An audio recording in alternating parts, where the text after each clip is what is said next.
নারীকে অশ্লীল ভাবে উপস্থাপন করবার সমস্ত পদক্ষেপ বন্ধ করতে হবে। মাদকের অবাধ সরবরাহ এবং চাকরির ব্যবস্থা রুদ্ধ করতে হবে। আজকে আমরা অত্যন্ত বিক্ষুব্ধ হয়ে রাজপথে নেমে আসতে বাধ্য হয়েছি। আমাদের কথাগুলো অত্যন্ত পরিষ্কার। আমরা ধর্ষণ এবং জেনা ব্যভিচারের জন্য সর্বোচ্চ শাস্তি প্রকাশ্যে প্রয়োগের দাবি জানাই। সরকার ইতিমধ্যে আংশিক দাবি পূরণের পরিবেশ নিশ্চিত করবার পদক্ষেপ নিয়েছেন। আমাদের দাবি পরিষ্কার, সেই শাস্তি জনসম্মুখে প্রকাশ্যে প্রয়োগের ব্যবস্থা করতে হবে। যেন একটা ধর্ষণের শাস্তি, একটা ব্যভিচারের শাস্তি দেখবার পর সমস্ত লম্পটদের বুকের মধ্যে ভয়ের কম্পন তৈরি হয়ে যায়।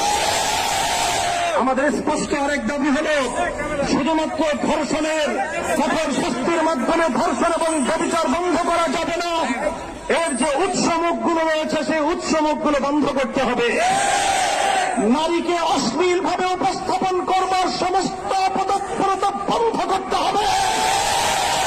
মাদকের অবাধ সরবরাহ এবং চাকরির ব্যবস্থা রুদ্ধ করতে হবে।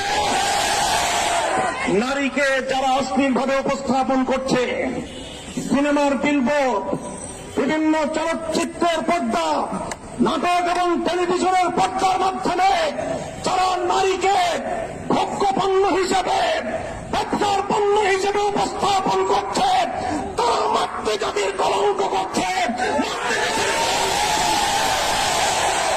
আমরা একটা সময় পর্যন্ত দাবি জানাবো, সরকারকে বলবো, এই যে রাস্তাঘাটে বিভিন্ন বিলবোর্ড, বিভিন্ন ডিজিটাল অ্যাডভার্টাইজমেন্ট, বিভিন্ন সিনেমা হলগুলোতে, নাটকের নামে টেলিভিশনগুলোর পর্দায় নারীকে অশ্লীল ভাবে উপস্থাপন করার এই প্রবণতা রোধ করুন, এই অপতৎপরতা বন্ধ করুন।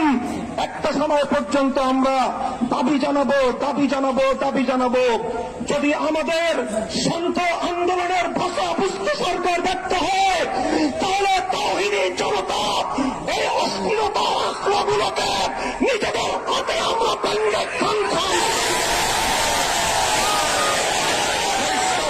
বলতে চাই, আজকে ইসলামপন্থী, ইসলাম বিরোধী নাস্তিক্যবাদের দোষরেরা তারা মামুর বাড়ির আবদার নিয়ে এসেছে।